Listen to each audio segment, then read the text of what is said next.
Hello, everyone. Welcome to NCSL's webinar, COVID-19, Mobilizing a Safe and Adequate Health Workforce. My name is Sydney Enlund, and I will be moderating the webinar today. I am a policy specialist with NCSL, focusing on health workforce issues such as scope of practice, telehealth, provider recruitment and retention, among others. Today's webinar is a platform for information exchange and engagement. Over the next 60 minutes, we encourage participation through our chat box.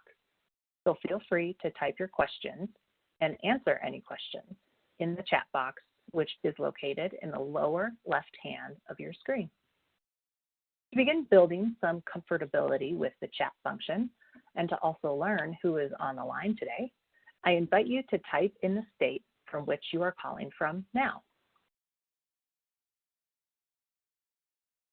I want to also briefly mention our resources. Above the presentation, you will see a couple tabs with one of them labeled Resources. Here you can find and download a PDF version of the PowerPoint, as well as a one-page document with web page links. Another tab is labeled Speaker, where you can read the bio of today's speakers. You can access these tabs at any time during the presentation. Today's webinar is being recorded and will be available on NCSL's website within the week. For those of you not familiar with our organization, the National Conference of State Legislatures is the bipartisan membership organization that serves the state legislators and legislative staff of the states, commonwealth, and territories. NCSL provides research, technical assistance, and opportunities for policymakers to exchange ideas on the most pressing state issues and is an effective and respected advocate for the interests of states in the American federal system. Before we jump into today's program, I wanted to briefly highlight a few COVID-19 resources available to you all from NCSL. NCSL has developed a web page to house our comprehensive resources on state and federal responses to COVID-19. To view this information, go to NCSL's website at ncsl.org. You'll see a banner at the top. Click it, and it will take you to the NCSL Coronavirus Resources for States. Here, you can find information on state policies and responses to continuity of government, health, education, fiscal, elections, criminal justice, and more. Additionally, today's webinar is the third in a four-part series on COVID-19 and the U.S. healthcare system. In this series, we explore how various aspects of the U.S. healthcare system, Medicaid, private health insurance, health workforce, and healthcare facilities are impacted by and responding to the COVID-19 pandemic. We would like to thank the Commonwealth Fund for their support of this webinar series and encourage you to join us for our final webinar next week on ensuring financial stability of healthcare facilities during COVID-19.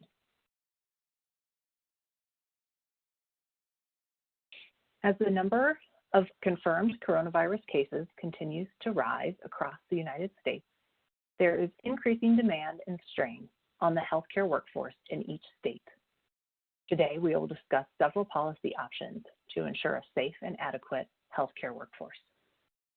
Our first speaker is Dr. Patricia Pittman, who is a professor in the Department of Health Policy and Management and director of the Health Workforce Research Center at the Milken Institute School of Public Health at George Washington University.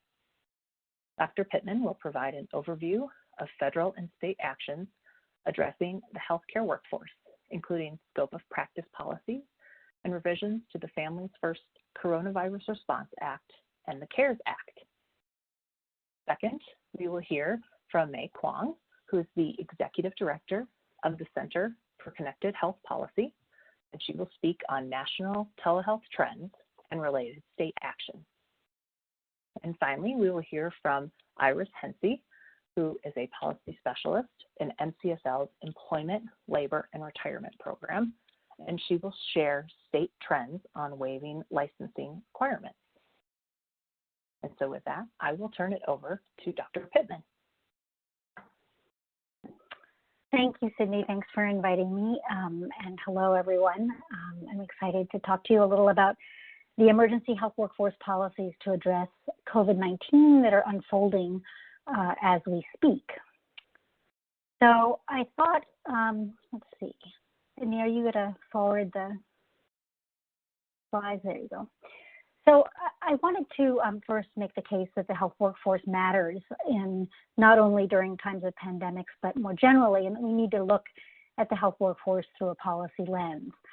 I would argue that to some degree, at least, how well we handle COVID-19 is going to depend on whether we effectively manage our workforce adequately now. So historically, of course, we have a number of problems related to the healthcare workforce, and they are rearing their ugly head during this pandemic. So the first is that geographically and also in terms of medical specialties, we have a maldistribution in this country. This is not unique to the United States by any means. Certainly countries in Europe and also in the developing world tend to have their workforce concentrated in large urban centers, essentially where the wealthier population lives. So from an equity perspective, we have it kind of in reverse. The specialty issue is equally important. We particularly have focused in this country on the issue of on the increasing specialization of medical training, and this has been driven to some extent by our graduate medical education system, which is a very expensive taxpayer-funded, over $10 billion a year system that essentially incentivizes the graduate training of specialties rather than primary care. We do have important programs like the National Health Service Corps that mitigate this to some extent, but overall we have a pretty unequal distribution of the workforce across the country and even within states. The second problem is the lack of flexibility, or what some people might call adaptability, of the workforce. So we have these professional silos with very little discussion of overlap and substitution, very little discussion of how to do task shifting downwards when there's a shortage of professions, in large part because professions, just from sort of a human nature perspective, and this again is something that we see internationally, tend to be protecting their own turf. So those of you in the state legislatures are acutely aware of these scope of practice battles that are occurring not just at the level of nursing and medicine, but really at almost every level within the healthcare system between different professions that are more or less dominant within their sort of sector hierarchy. And then the third issue is that we've not had national standards for occupational safety for certain kinds of pathogens. In this case, of interest are the airborne pathogens. So we do have one for bloodborne pathogens, thankfully, that was developed after the HIV epidemic. And the lack of an airborne pathogen standard at the level of the federal government has been problematic in terms of having a uniform response to what kind of personal protective equipment is needed for healthcare workers and how healthcare workers should be treated during this crisis. So those are things that that have sort of been around historically and that are particularly important now. So the goal of the emergency health workforce policies that we're seeing both at the federal and at the state level are essentially three. They could be divided into different buckets, but we tend to think of them, those of us who are working in this space, as surging the number of healthcare workers and the distribution, flexing sort of where, how, and who can do what, and thirdly, this issue of protecting the workforce. Next slide. Yeah, okay. So as you all know, this is not a federal responsibility only. It is not a state responsibility only. We also have major private sector responsibilities. So I tend to think of sort of the levers that the federal government has, the levers that the state government has, levers that the hospitals and health systems themselves have, and then the important role of educational institutions and accrediting bodies. So just to kind of divvy up those responsibilities, we see, of course, at the federal level, really important activity around the payment rules for Medicaid and Medicare, very important programs in HRSA, the Health Resources and Services Administration. They do a lot of investment in workforce education and rapid training. They support the safety net providers, particularly the FQHCs around the country. They have lots of special programs for vulnerable populations, particularly maternal child programs, for example. They do a lot in the rural areas, building telehealth infrastructure. They have the Public Health Service Corps and the National Health Service Corps as well at HRSA in the federal government. States, of course, are very active in the area of defining scopes of practice for each individual profession. They are determining how the state licensure boards function.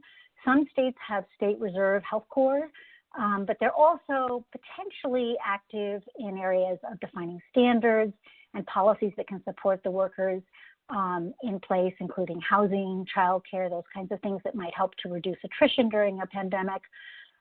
They're very involved with the new contract tracing workforce, which is actually sort of a revisiting of what has been done for sexually transmitted diseases and HIV in the past, but has its own flavor now for the COVID-19. And then, of course, planning for the next phase. So lots of issues that are going to be coming down the pike that we need to anticipate that will have an important impact on the workforce. We see this particularly in the area of primary care, mental health, and oral health. All of which are essentially, they've hit the pause button, but as we begin to reopen these states, there's going to be a logjam of demand and also sort of an increase in the acuity of the demand as a result of this period of delay in care.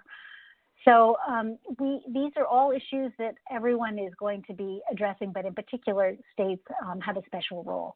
And of course, the hospitals are particularly involved in sort of the workflow within the organization, task delegation issues, flexibility within the organizations, and educational and accrediting bodies are very involved with the whole question of whether students can help with the pandemic, help surge, whether they can get credit for that help.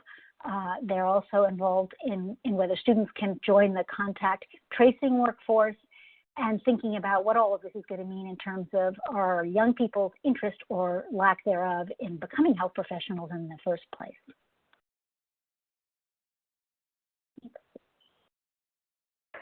I'm having trouble getting that next slide down there, Sydney. Can you? Yeah, there we go. Okay. So looks like I went over one. I wanted to start with states, and I wanted to start with scope of practice, where there has been historically a lot of debate that has gone on at the level of the state legislatures and now is also being addressed by governors. So in general, the kinds of expansions that we're talking about here that might be useful for a pandemic are related not just to the nurse practitioners that are, of course, the profession that has gotten the most coverage on this issue, but for example, certified nurse assistants, home health aides, and personal care aides have very restricted scope of practice, and during these times it may be of interest to allow them to do additional things like administer low-risk medications. Similarly with what we call LPNs or LVNs, which are essentially synonyms, they could do preliminary assessments. They could be allowed to administer basic medications via IV lines, for example. Nurse midwives and nurse practitioners, again, a lot of attention to them and a lot of action actually being taken around them, being allowed to practice without physician supervision and asking hospitals to give them full privileges. Clinical nurse specialists are another kind of advanced practice nurse. They could be allowed to prescribe if they've taken certain classes, pharmacological classes, for example. All advanced practice clinicians, this is the NPs, also the physician assistants, could have the number, the requirement in terms of the maximum number that a physician can supervise could be lifted. And some states are indeed doing that. In clinical laboratories, the lab specialists could be allowed to perform testing outside the current limit and eliminate limitations on medical lab techs from doing high complexity tests when we need to surge our lab capacity. And paramedics, the emergency medical technicians also could be allowed to practice in all settings and do all kinds of interesting advanced things. Those are sort of broad areas in which states could be taking action. The second broad area is the expedited and in some cases temporary licensing to surge the workforce. So some states have considered inviting retired health personnel or health personnel that work in sort of non-direct care types of jobs to come back in and provide care. They're calling these reserve lists. There's a lot of interest in moving healthcare professionals across state lines as the peak of the epidemic sort of cascades across the country. So there are people from California going to Connecticut now, but maybe next month there'll be people from Connecticut going to Nebraska. The rapid training of those professions that have been underutilized, and in some cases even furloughed, for example, dental health and ophthalmology, essentially those offices are closed down. Are there ways to quickly ramp up them to either participate in testing or in the contact tracing workforce? They obviously have a lot of important healthcare background that can be repurposed. There's also discussion about allowing international professionals that have licenses in their home country but have not gotten licensed here to temporarily practice. I don't know of any state actually doing that, but there's a lot of sort of conversation about whether that would be a smart thing to do. And then, of course, students in provisional roles. So, for example, the certified nurse assistant might be allowed to use their practice hours by actually working during the pandemic and getting credit for it. RNs in their last year of training might be able to practice as an LPN instead of an RN. And similarly, I'm sure you've all been reading about graduating medical students being interns, NYU in particular. So this is an educational institution level activity, but they have invited their students to remain and work as interns. So of all of this, most of the executive orders that we're seeing coming out of the governor's offices have focused on the issue of expedited licensing. I think that that's, been a popular sort of opening up of policy to help surge the workforce. I don't know to what extent this has been taken advantage of. I think that that's an ongoing question. But certainly the opportunity to have states do that is there. In other words, I don't know how many people have actually taken advantage of these opportunities to get the expedited licensing. The issue of scope of practice has also been to a lesser degree included in governor's executive orders. The three that are the most sort of comprehensive are Indiana, New York, and Pennsylvania. You can see in this slide, mental health professionals were permitted to practice with telemedicine. We may have more information with our next speaker on that. The advanced practice nurses are allowed to practice in multiple locations under a single written collaborative agreement. So that's sort of a baby step towards opening up the scope of practice for advanced practice nurses. The idea of ratios of oversight between pharmacists and pharmacy technicians is being expanded somewhat in Indiana. So those are sort of small steps. In New York, we see larger steps. The nurse anesthetists, the nurse practitioners, and the PAs are being allowed to practice without the supervision of a qualified physician. Of course, for those of you who are not experts on the workforce, in many states that is already the case, but some states, including New York, have restrictions on how these professionals can practice and the degree to which physicians need to provide oversight. So they're creating a temporary lifting of that requirement.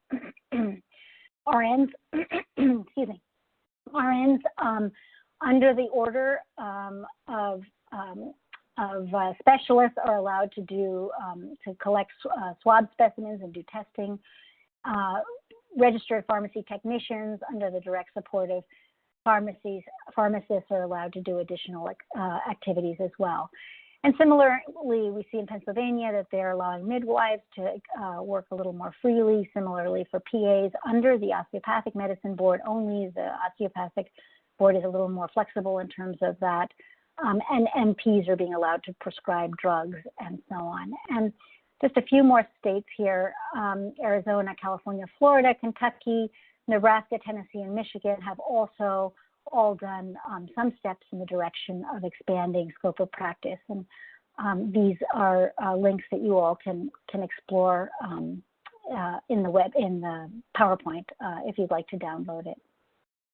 So these are the kinds of activities happening at the state level. I want to turn now to the federal level. And we talked first about payment policies and the sort of allowing greater flexibility in terms of who does what. So we've had a blanket waiver from CMS that is basically began on March 1st and will run through the end of the federally declared emergency. And these are sort of the large areas in which there's sort of workforce implications of these waivers.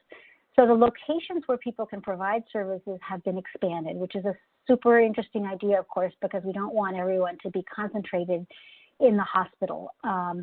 So clinicians affiliated with the hospital can bill for care outside of the hospital, including through telehealth. Of course, we'll hear more about that at long-term care facilities, certified nursing homes, inpatient rehabilitation facilities, and in ambulatory surgical centers and at people's homes. It is allowing a great deal of flexibility in terms of scope of practice and licensure and actually credentialing requirements as well. So we have this funny layering in our system of the regulation of the health workforce where you have sort of at the hospital level, there are all these rules about who can do what. Then at the state level, there are more rules about who can do what. And then payers have rules about who can do what. And the payers with the most rules, of course, are Medicare and Medicaid. And so these are the rules that they have said, we are going to allow those clinicians to do more things than we usually allow them to do insofar as states allow it and it's consistent with state law. So these waivers are speaking to the executive orders that we're seeing at the state level. So if they both happen, then change might actually happen on the ground in the hospital. If they only happen at one level, it's not going to happen in the hospital. So both have to be occurring simultaneously. So these are just examples of the expanded scope of practice, as well as some of the issues around who's allowed to direct teams. So for example, in FQHCs and in the rural health centers, there is the baseline is that a physician has to be providing medical direction, and now they are allowing NPs and PAs to be able to provide direction as well, in so long as state law allows. And similarly for nursing facilities, they are allowing physicians to delegate to qualified PAs, NPs, or certified nurse specialists to do certain activities in nursing homes if the state law allows. And then the waivers, interestingly, although they don't have the authority really to tell hospitals what to do, there's a lot of language about encouraging hospitals and health systems to redeploy the providers with less work, ensure that everyone practices at the top of their license. So the redeployment is really important in order to surge the workforce. It's also really important because many hospitals are furloughing health workers in the non-acute care setting. So for hospitals that are dependent in terms of revenue flow on elective procedures, the delay of these elective procedures is hurting. And the payment for COVID-19 patients is less than the elective procedures. And so in some cases, hospital leadership has decided that it's cheaper for them to furlough folks. So this is, I think, a nudge from the federal government to hospitals to think about seriously sort of cross-training and redeploying providers that have less work, and what they don't say, but I think the implication is rather than furloughing, and ensuring that everyone practices at the top of their license, which is a nudge towards actually implementing the expanded scope of practice waivers that they are suggesting could be used to assist with triage, telehealth, or supporting patient care to expand the capacity of the physicians. And lastly, they are encouraging hospitals to allow clinicians whose privileges have already expired to continue practicing at the hospital, and for new clinicians to be able to practice before a full medical staff review and approval. So sort of emergency measures to hasten credentialing. There were early on a lot of 1135 waivers. At least 11 states did this. I think that many of these issues have all now been resolved with a blanket waiver. The 1135, as I understand it, was created for for emergencies, thinking more of hurricanes or earthquakes or fires or those kinds of things, but it is being used now for this pandemic. And it has a similar set of other measures, all of which are sort of tending towards deregulation, tending towards reducing red tape so that the reporting burden is lessened, so that the workforce can actually have more ability to sort of change where they're practicing and how they're practicing. So then, of course, we have a huge amount of money that is coming through Congress as federal relief bills for the COVID-19 pandemic.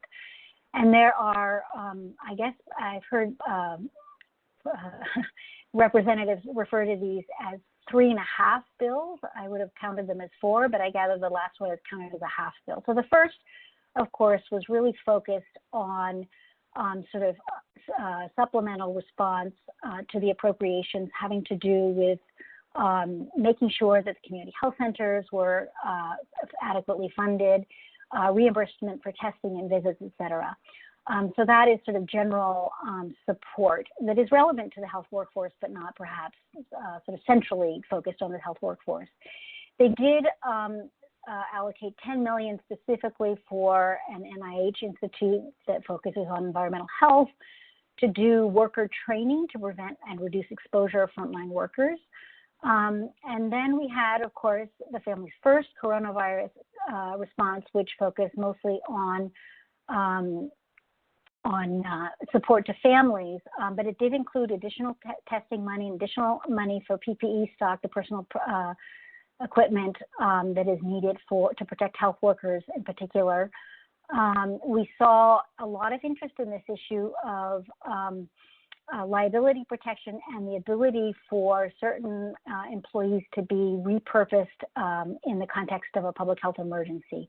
So to do that, basically the Secretary of Labor and some employers can exclude health workers from the emergency and emergency first responders from the definition of eligible employee so that they can sort of mobilize them in different kinds of roles.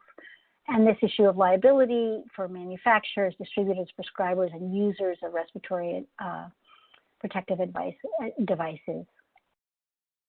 The third, of course, was the big one, the CARES Act, of a whopping $2 trillion. The workforce components here were a little more robust. We saw some interesting things that I think are more at the level of ideas than actual programs where we've seen action, at least thus far. So it amends the Public Health Service Act to provide for a ready reserve corps, which was something that was actually in law before but hadn't been funded. As far as I know, there's not a lot of action occurring here, but it's a super interesting idea, and maybe it'll be ready by the time the next pandemic or wave hits, we'll see. The second is to protect healthcare professionals, again, from liability while they're providing services in response to COVID if they are volunteers. And then this third one, again, as far as I know, has not been utilized, but the concept would be that if you're serving in the National Health Service Corps, which is a program that does loan repayment and has some scholarships, you might be redeployed to a different location if the secretary so determined. A lot of money went into reauthorizing existing workforce training programs, a big emphasis on nurses and on geriatric care in rural and underserved areas. And so these are programs that already existed. They were due to be reauthorized. They basically just used this bill to do it, and they reauthorized them through 2025. And then this last one is interesting, and I don't know what's happening with this. It's certainly not been covered by the press, and it would be interesting to find out more. But the bill basically directs the Secretary of HHS to lead the development of and reporting of a plan on the healthcare workforce to establish performance measures, identify gaps in workforce, and recommend strategies for filling gaps. So it'll be very interesting to see what comes out of this mandate, because I think it is an area that would be very helpful. And then we had the point 5, the Paycheck Protection Program, which of course was largely directed, again, like the CARES Act, to the small businesses, but there was a significant amount of money, again, to healthcare providers. So there was something like $100 million in the first CARES Act that went to healthcare providers, not individuals, but organizations. to cover their losses, and there were 75 more allocated here. Additional money for community health centers and rural health clinics, and additional money to those who are making loans to purchase PPE. So a few other ideas that are going around. I think that a lot of us are discussing and being asked to provide suggestions of ideas that could be helpful. Of course, on the Hill, there's a lot of discussion about hazard pay. Nothing has been approved yet, but there's a lot of interest in whether there should be additional support, in particular for home support services, so that they can pay for childcare, since of course their kids may be out of school. Paying for primary care and dental care in a prospective way, so it's sort of a per member per month kind of thing, since they're obviously delaying care. Regional hotlines for health workers who are having problems in terms of their own mental health, questions also that may be around their own scope of practice and licensing. Mental health counseling for health workers, access to remote interpreters, and then a lot of discussion about what was initially approved in the ACA back in 2010, a National Health Workforce Commission, whether that might be an idea whose time has come. So just a couple of tools that we have developed at the Mullen Institute for Health Workforce Equity.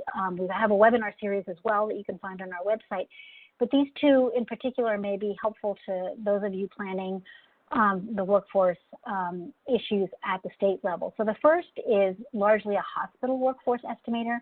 We've covered RTs, intensivists, critical care nurses, hospitalists, and pharmacists, and you can look at your state, and based on the modeling of the infection and hospitalization rates that are predicted, you can actually adjust sort of your staffing model, and you can adjust the attrition rates of health workers to sort of see whether you have an adequate supply.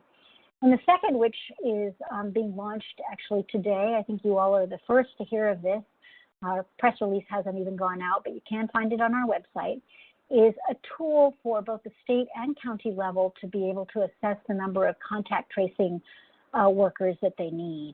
So this is based on the last 14 days of actual cases at the county and state level, and it essentially calculates the number of case tracers, contact tracers, that you would need to clear in 1 week. And it has a number of parameters that you can modify at the state or the local level to really fine-tune it to your local situation. So we hope those will be useful.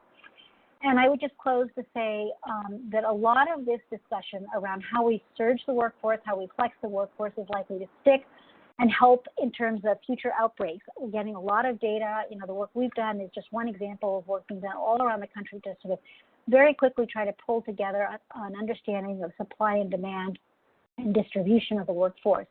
Probably the policies having to do with the flex side are the ones most likely to stick. Some of them are ideas that have been around for a long time, and there'll be an interesting policy debate undoubtedly about which ones seem to have been really effective in terms of increasing access to care for, particularly for underserved populations, and states might want to actually keep in place.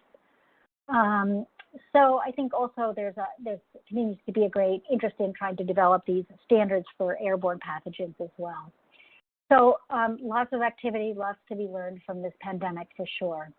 My heart and soul and appreciation to all of the nurses today. This is National Nurses Week, and we know that nurses are doing incredible work on the front lines, and I would just like to close and saying how appreciative we are for all of them. Thank you. Wonderful. Thank you, Dr. Pittman. I just want to remind everybody to, if you have any questions, to please enter them in the audience chat. I think we're going to skip burning questions for right now and go right into May Kwong's presentation. So I will turn it over to May. Thank you, Sydney, and thank you today for having me on your talk here. Dr. Pittman is a hard act to follow, but I will try my best. First off, I need to start off with some disclaimers because CCHP is primarily grant funded. A lot of our funding does come from the federal government. So any information I provide today should not be considered legal advice. CCHP always recommends that you consult with legal counsel. And I have to say that neither I nor CCHP have any type of financial interest or arrangement or affiliation with an organization or with commercial products. So if I happen to mention a company or show some type of equipment or product, know that we have no arrangement or affiliation with such a company. CCHP actually started off as a California telehealth policy organization in 2009. We're a program underneath the Public Health Institute, but an opportunity to become the federally designated National Telehealth Policy Resource Center became available in 2012 through a grant from HRSA, and we applied for that and been serving in capacity ever since. But we also do work with a variety of partners on specific telehealth projects or connected health projects, and that's just a listing of some of the partners that we work with. Some of the projects that we do is we do a 50-state report on all of the state and the District of Columbia Medicaid policies on telehealth, the laws and regulations that exist. We also act as an administrator for the National Consortium of Telehealth Research Centers, and I'll explain that in a moment. And we do a special project in California where we originated. We act as a convener for over 70 statewide groups that are interested in telehealth policy for the state. And it's something that we continue to do with these groups who have been very active in some of the policies that have been going on in reaction to COVID. Okay. So I mentioned the National Consortium of Telehealth Resource Centers. So there are actually 14 telehealth resource centers underneath the same grant program that CCHP is. There are 2 national resource centers. CCHP is the one on policy, and there's one on technology, and 12 regional resource centers that cover specific states. The purpose of these resource centers is really to provide free resources to people who are interested in telehealth and starting a telehealth program or refining their telehealth program. We focus primarily in underserved areas and underserved populations, particularly with community health centers, but all of us really do try to help anybody who asks and has a question regarding telehealth. So you can imagine that when COVID hit and a lot of people turned to telehealth as a tool in which to address it, there was quite a high demand on the resources that the resource centers have. And I'm proud to say that we were able to meet that demand because we had them for quite a while and we were able to mobilize fairly quickly. We all work very collaboratively together. So that's when we decided that we would form this national consortium. It's nothing it's strictly official, but it's an agreement between the 14 to collaborate closely in order to utilize our resources more effectively, to have a consistency of message and materials that are sent out. So if you do have questions regarding telehealth, I always encourage folks to reach out to their regional telehealth resource center based upon the state they're located in. But honestly, you can reach out to any of the 14. And if that person is not, or that resource center is not the appropriate resource center to engage with, they'll make sure you get connected to the right one. Or if they can't answer the question that you submitted to them, they have like the 13 other resource centers to rely on, and usually somebody has an answer for that question. I mentioned the 50-state analysis that we do. That's actually a snapshot of the CCHP website. We do this survey twice a year. It's very extensive. It's very labor intensive. To give you an idea, we first started the survey in 2012. That was the first edition. That report was about 250 pages. It is now 450 pages, so it also gives you an indication of the amount of telehealth policy changes that have occurred on the state level. We update it twice a year, one in the spring and once in the fall. We're in the midst of our spring update when COVID hit, but we will get that update out on our website within about a week. We were very close to it. It does not have information related to COVID. We have that on a separate section of our website because a lot of the changes around telehealth policy in reaction to COVID have been temporary changes, but I'll go into that in a little bit more detail later. So as I said, that's a snapshot of our website. If you're interested in a particular state and what they do with telehealth, you can click on it and I'll bring up the information for that state. You can also search by topic of the type of policy that you may be looking for, such as do they reimburse for a live video in the Medicaid program, and you can do a search that way as well. So as probably a lot of you are aware, telehealth has emerged as a major topic of discussion regarding COVID-19 and how to address it, because it is built in a way to really well address some of the needs that we have out there, in that you provide health services where the patient and the provider are not in the same location, which works really well for when you're talking about an infectious disease as a way to minimize the spread and protect the health worker. But also when we're sheltering in place, a lot of us at home, you still need to receive other types of healthcare services. How do you get that while still maintaining that distance, protecting the healthcare worker, protecting the patient, but still make sure that they get the services that they need? So telehealth was a natural fit for that as a solution for some of the situations, not all.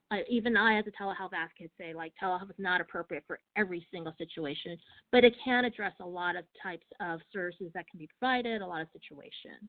However, the problem was that existing policy, both on the federal and the state level, put up a lot of barriers to the utilization of telehealth. A lot of existing policy pre-COVID-19 for telehealth that was specifically to telehealth addressed the reimbursement side of things. What can you get paid for if you utilize telehealth to deliver a service? And that is a natural sort of decision-making factor when a provider is deciding if they want to incorporate telehealth within their practice. It's like, am I going to get paid for it if I do it this way? So it varied on where the states were as far as their telehealth policies and where the federal government was. As I said, no two policies were the same. Everybody had a different telehealth policies, and they were all at different stages. For example, the telehealth policies on the federal level is mainly in Medicare. It is mainly around reimbursement. That's the bulk of the telehealth policies there you have on the federal level. And pre-COVID-19 was actually one of the most restrictive policies out there. That's why there's been so many changes in Medicare regarding telehealth. It's because they had to do a lot of changes.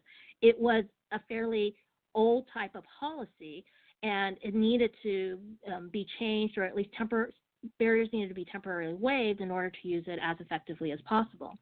States were on, again, varying levels. There were some states that were pretty expansive, and then other states that were very limited in what they would allow for telehealth. So as an example, a broad policy, California happened to have updated their Medicaid telehealth policies the summer before, and they did expand it. So they were probably in a slightly better position than another state that maybe was only allowing a certain type of service to be reimbursed in their Medicaid program through the live video modality. So you had all these variations of how states were addressing telehealth and how ready they were and how many changes they had to make in reaction to COVID. So I'm just going to do this from the 20,000 foot level. So I think you guys all have access to the slides. So I'm not going to go over a lot of the information that's listed on the slides here, but just talk about it as an overview. As I mentioned, CMS had a lot of work to do because it had one of the most restrictive policies out there. And part of that reason is because it's in statute. It's in federal law of how Medicare had to treat telehealth and what could be reimbursed for the most part. And a lot of reimbursement policy can be broken down into 4 buckets in what they address. So the first one is the type of modality used. How can you deliver the service? Can you do it through live video, the asynchronous version, which is store and forward, where you capture information, you send it to the provider, and they look at it at a later time? Or can you do it through remote patient monitoring, which is that continuous monitoring of the patient? So that's one of the areas in which you see a lot of restrictions in telehealth policy. It's what modality you can use to deliver service. The other bucket is what type of services are reimbursed. And there's a lot of policies out there where they limit the specific services that they will allow you to use telehealth in order to get reimbursed. The third category is location of the patient, and that can be either geographical or it could be by site. And in Medicare, it was both. It was geographical and type of site. So geographic, you had to be in a rural area or non-metropolitan statistical area. And for Medicare, they also said, and you needed to be in a certain type of building, which was usually a medical facility. One of the big barriers pre-COVID-19, not a lot of people allowed the home to be an eligible originating site, or if they did, it was for very specific services again. For example, Medicare allowed the home to be an eligible site where the patient could be located when they're receiving end-stage renal disease services via telehealth. And then they had one other exception, but that was it. And then, so all of these worked to limit how you reimburse for telehealth. And then the fourth category, sort of the fourth bucket of how they can limit the policy, is the type of provider who's delivering the services. For the most part, they usually said doctors or psychiatrists and maybe nurses. But then you have a whole list of other healthcare personnel who could deliver services via telehealth that may not be on that list and may not be regarded as being eligible to deliver a telehealth service and get reimbursed by a specific program. So what happened with COVID-19 and on the Medicare level and how CMS reacted, they had limitations on all of those. They limited, who could provide the services, the way you could provide the services, where the patient had to be located, and the type of services. And what they did was, over the last couple of weeks, started taking down all those barriers, and they addressed practically each of those and expanded them in a lot of ways. So for the types of services, they added more services there onto the list on like what they would reimburse. Pre-COVID-19, it was about 90 to 100 different types of actual codes. They call them service codes, CPT codes, HCPCS codes, that providers use when they bill and try to get reimbursed for a service. It's a specific code attached to each service. So there were only like 100 that they would allow to get reimbursed if you did the service via telehealth, out of like a possible 10,000 that Medicare reimburses for. With COVID-19, they added about 80 more codes to that list. So they did expand the services, not a huge expansion, but they did expand the services. More significantly, they changed where the patient could be located. I mentioned they had both a geographical limitation and a site limitation, like actual type of facility site. They waived both of those, so that opened it up. They also expanded the list of providers. Pre-COVID-19, CMS had like a very specific list of providers in which they would allow to get reimbursed if they provide the services via telehealth, and it was sort of your typical list of doctors, physician assistants, etc. What were not on there were two big important groups, were your allied health professionals such as PTs and OTs, and also community health clinics, federally qualified health centers, and rural health centers. Both are now allowed. Their most recent policy change actually occurred last Thursday, where they basically said we're opening up to any eligible Medicare provider who, if they're acting within their scope and it's a billable service, they can deliver via telehealth, and the services like on that specific list of 180 codes. And then lastly, they also opened it up to modality. So beforehand, what they were doing with CMS is essentially live video was the only modality they would allow. And then recognition by not only federal policymakers, but state policymakers that not everybody has access to the telehealth technology at home. Everybody might have a smartphone or a computer in which to access live video. They had to rely maybe on like an audio phone. And previously, CMS did not count that as part of telehealth. And actually, quite a few states don't count that as telehealth as well. There's usually an explicit exclusion from the telehealth or telemedicine definition of audio only or phone from being considered telehealth. So you saw CMS say, we're going to allow certain codes to be done by audio only as well. And if you download the service codes, that list that they have there, you'll see they make a notation of what can be done or delivered via audio phone. And then there were a whole bunch of other more specific type of barriers in there in like what you can use telehealth for, such as, for dialysis patients, there were certain sort of in-person visits that they needed to have, but then they say you can use it over telehealth. There were limitations to the frequency of how you can use telehealth. For example, skilled nursing facilities were only allowed to have like one telehealth visit every 30 days for a patient, and like waiving those as well. So there were a bunch of different types of regulations or laws or requirements that they had in place that they're really relaxing in order to make telehealth more accessible for folks as well. And there's just a couple of links there to some of the source documents that CMS has put out. I had mentioned that federally qualified health centers and rural health centers were not allowed to be that distance site provider. That's that telehealth provider actually providing the service via telehealth. Pre-COVID-19, they are allowed temporarily now to do that. And this has been a big bone of contention over the years, because these are centers who actually do provide a lot of services to like rural communities, to underserved communities, and they've been prevented from acting in this capacity underneath the Medicare program. And that's because of federal law. When you're talking about states, it's going to vary. It varies as well as to like what the states do in relation to FQHCs and RHCs. So I'm not going to go over these other slides very much. These are like the specific requirements on like how FQHCs and RHCs are supposed to provide telehealth services and get reimbursed by Medicare Again, it can get pretty complicated. There's this whole system that they have to go through and how they bill. But if you have copies of these slides, you're able to look at that.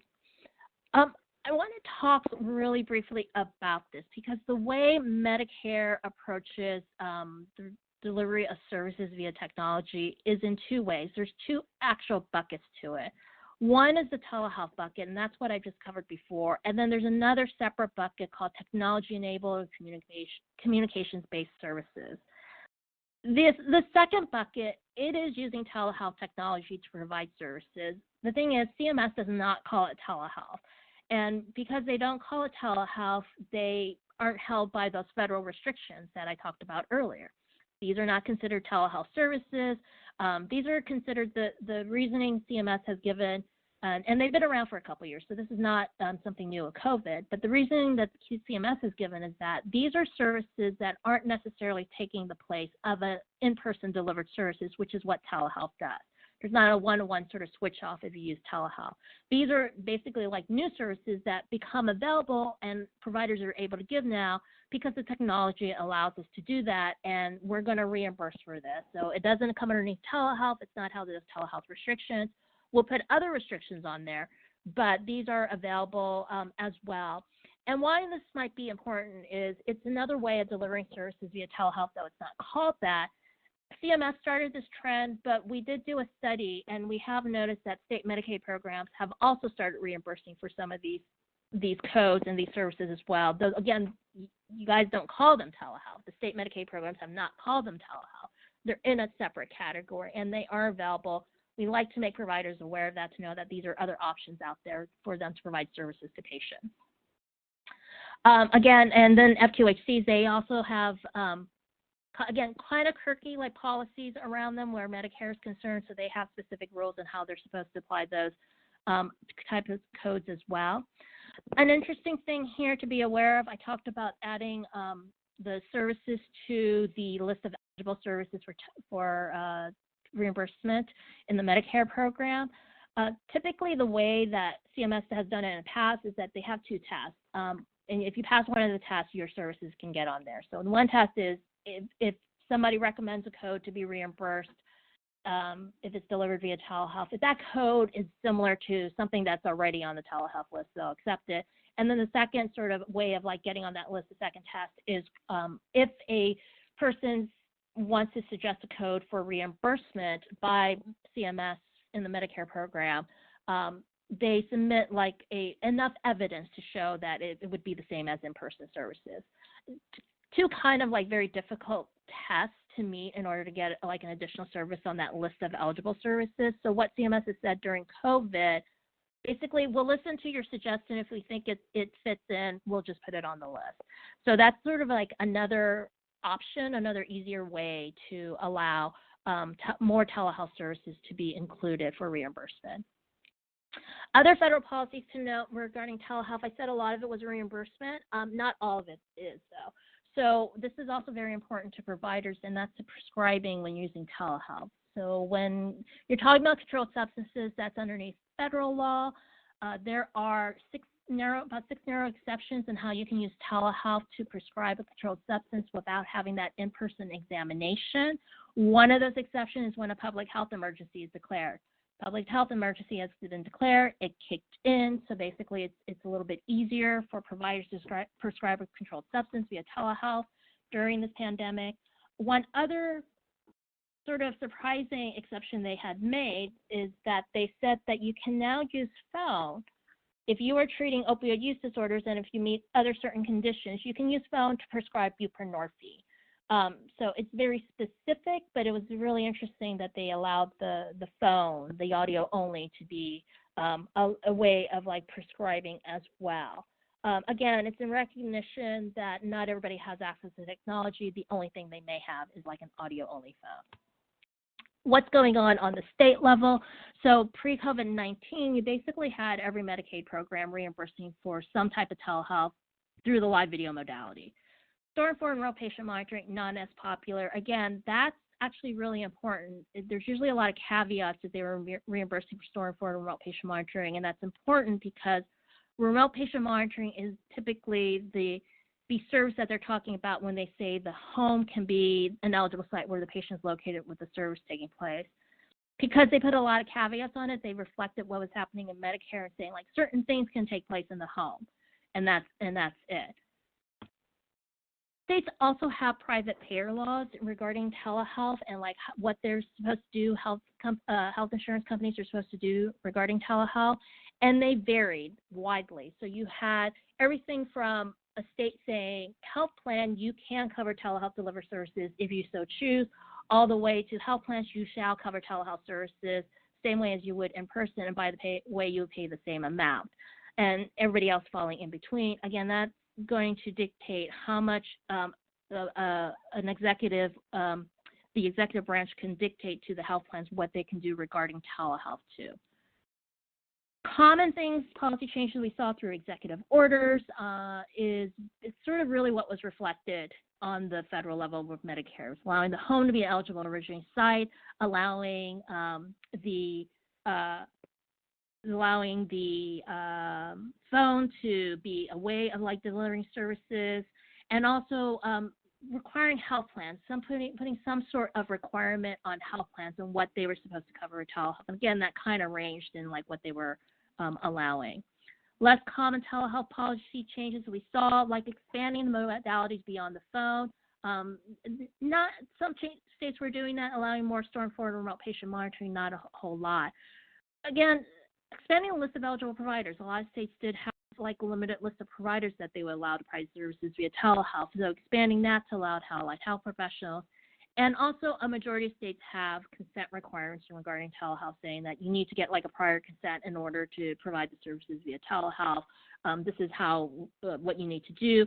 Relaxing some of those consent requirements, some of the states have taken that action as well. So these are just a couple of resources that are available to you. HHS on the federal level created a new telehealth website that has resources for patients and providers. So that's actually brand new. It just came out about a week and a half ago. It's fairly new. And then some of the CCHP resources, and I think that's it. Thank you. Wonderful. Thank you so much, May. We're coming up on time here, so we're going to be running about 10 minutes past 2 o'clock. So we really hope that you all can stick with us to listen to Iris talk about changes to healthcare licensing. So I'm going to kick it over to you, Iris. Great, thank you, Sydney. So we've heard a lot about federal actions, scope of practice measures, and telehealth. But now I'm going to drill down on some of the state licensing related options policymakers are turning to in an effort to really bolster their healthcare workforces during the pandemic. I work on NCSL's occupational licensing team, where in partnership with the Council of State Governments and the National Governors Association Center for Best Practices, we have been researching occupational licensing policy best practices and providing technical assistance to states since 2017. So in response to COVID-19, NCSL is tracking 49 states who have made some kind of changes to the way they license healthcare practitioners. Temporarily modifying regulatory requirements and processes for licensure is a relatively quick way for states to increase the supply of health workers available to assist during times such as these. The actions we've seen in states, which have largely been executive driven at this point, generally fall into one of a few categories. These categories include increased reciprocity, temporary or emergency licensure, expedited licensure, licensing changes that allow retired health professionals or students to practice to some degree, and changes that reduce the administrative burden on current licensed health workers. This brings us to the first licensing-related action states are taking in response to COVID-19. States are really opening up their licensing reciprocity to allow nurses, doctors, respiratory therapists, and other health professionals to offer their services across state lines. Many health professionals are regulated in such a way that can restrict the flow of workers across state lines. So under normal circumstances, say a respiratory therapist, for example, may be licensed to practice in Michigan, but even if their license is in good standing with their board and they have no history of disciplinary action, they may not be able to practice their profession and provide care across state lines in Ohio, for example. Also, under normal circumstances, vast discrepancies in education, experience, and other requirements can limit certain healthcare practitioners' ability to volunteer their expertise across state lines. Right now, many states are allowing health workers who are licensed and in good standing in any state to be allowed to quickly get to work in their jurisdictions. Alaska, Colorado, Kentucky, Maryland, the list of states who have opened up their reciprocity regulations right now is truly extensive. On the topic of reciprocity, it's also important to note that the federal government has dipped its toe into this space, trying to encourage states to recognize healthcare licenses from one another at this time. As Polly mentioned in her presentation earlier, CMS is deferring licensure requirements for Medicare and Medicaid providers to states and is temporarily waiving requirements for providers that out-of-state practitioners be licensed in the state where they are providing services. This impacts a relatively small chunk of the health workforce, but it does serve to help encourage states to do the same and also recognize out-of-state licenses. While under normal circumstances, states can be hesitant to recognize one another's licenses, like Polly also mentioned earlier, some states have even opened up their reciprocity to allow foreign-trained healthcare workers to assist with state pandemic response efforts. New York, New Jersey, and Nevada are all allowing foreign-trained practitioners to work in their states on a temporary basis in response to COVID-19. So while some states like Delaware, Florida, and Maryland, for example, are allowing workers who are licensed in another state to immediately be able to practice without having to go through the licensing process like normal, other states are still requiring workers to undergo some sort of regulatory review through the issuance of a temporary or emergency license. Temporary and emergency licenses allow states to still maintain some level of regulatory review over applicants, but they also allow them to bypass certain requirements, such as state residency or paying the usual fees. An applicant would normally need to meet to receive a license in that state. These licenses can be issued by the board or state licensing agency, usually relatively quickly, and are valid for an amount of time defined in executive order or state statute, most often until the governor-declared state of emergency expires. In North Dakota, the state's Board of Respiratory Care is granting temporary licenses to applicants, while in Texas, for example, the State Board of Nursing is expediting temporary licenses for out-of-state practitioners. States who are choosing to keep some form of regulatory review in place for applicants during this time are also turning to expedited licenses to help health workers get on the job as quickly as possible. Alabama's Board of Medical Examiners adopted emergency rules to expedite the issuance of licenses to a 48-hour time frame. Ohio's State Board of Nursing is expediting temporary permits for nurses in 3 days or less. And South Carolina's Medical Board is doing the same for practitioners it regulates, issuing licenses within 24 hours. These are just some examples, but many state regulatory bodies are processing licenses at breakneck speeds to get more workers out into the field. Next up, we have two innovative ways states are changing their occupational licensing laws and procedures to expand the supply of health workers during the pandemic. First, many states are drawing from the pool of recently retired health professionals and asking them to return to work at this time. California, Colorado, Indiana, Louisiana, Oregon, and Tennessee are just some of the examples of states allowing retired doctors, nurses, and other health workers to return to work without having to start the licensing process from scratch. Again, some states are allowing these retired workers to practice immediately, while others are still requiring some form of regulatory review, such as Massachusetts, where workers with lapsed licenses must reactivate them, but they don't have to provide any additional information or pay additional fees to do so. States are also hoping to increase their health workforce supply by allowing students and recent graduates to assist with the pandemic response. Some states like Arkansas and California are allowing current medical and nursing students who have some clinical experience to offer a limited scope of services to patients.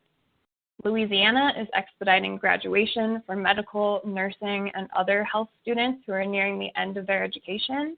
And then they're also expediting the licensing process for those applicants as well.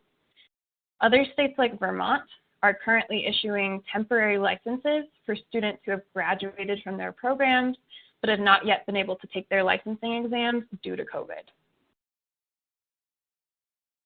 And finally, states are seeking to reduce regulatory and administrative burdens on current healthcare workers, allowing them to really focus on their jobs for now and worry about routine license maintenance later.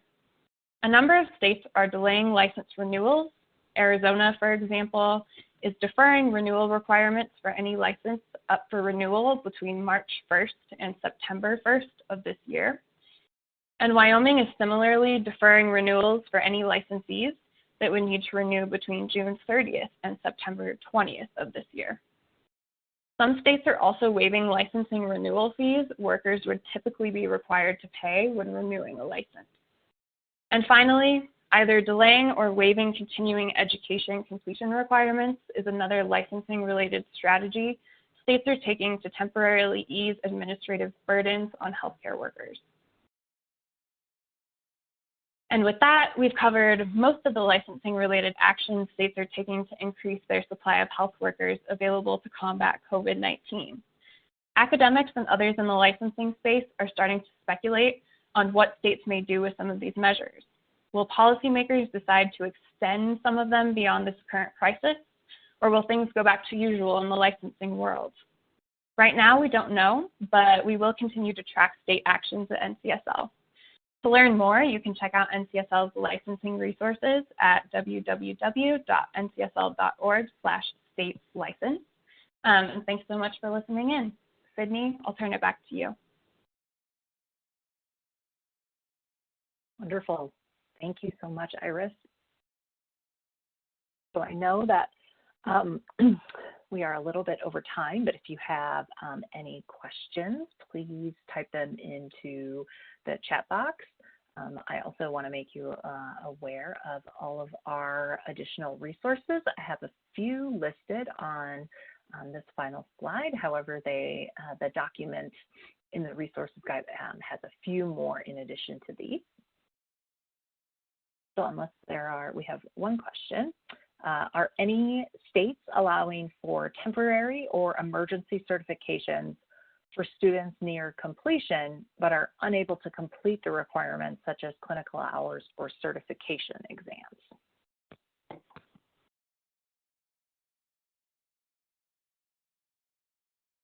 This is Polly. I'll take a stab at that if you like.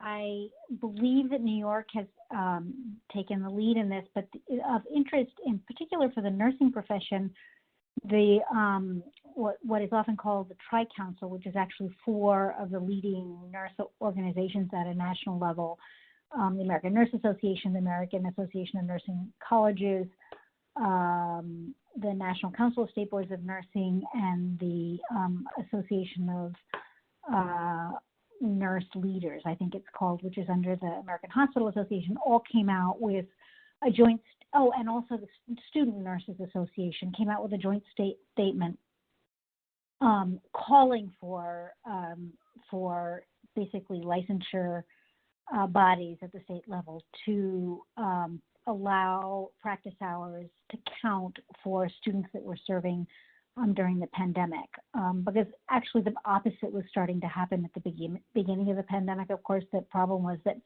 students who had been doing their clinical hours in healthcare settings were basically kicked out, and so they weren't able to complete their clinical hours. So now the effort is to not only to allow them to work in advance of getting the license, but have to have that count towards their final clinical hours.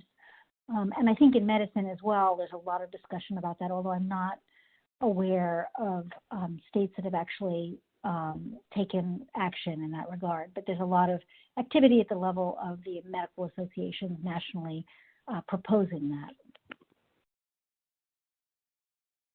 Great. Thank you, Polly. I think we have time for one more question. Are there any states accepting medical licenses from other countries, and are there any requirements? Hey there, this is Iris. I can take a stab at that. So at NCSL, we have been tracking New York State, New Jersey, and Nevada, all as states who are currently allowing individuals who have licenses from other countries to come in and practice during the COVID-19 response. I don't have the specific requirements in front of me right now, but I would be happy to track those down for you and follow up. They all do require those individuals with foreign licenses to still go through the application and review process. So you can't just automatically practice if you have a foreign license, but that is, again, something that New York, New Jersey, and Nevada have been taking a look at and trying to implement.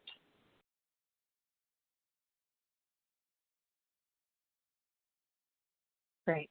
I'd like to thank everyone for their participation in today's webinar and to our speakers for sharing their expertise and insights. I would again like to thank the Commonwealth Fund for their support of this webinar.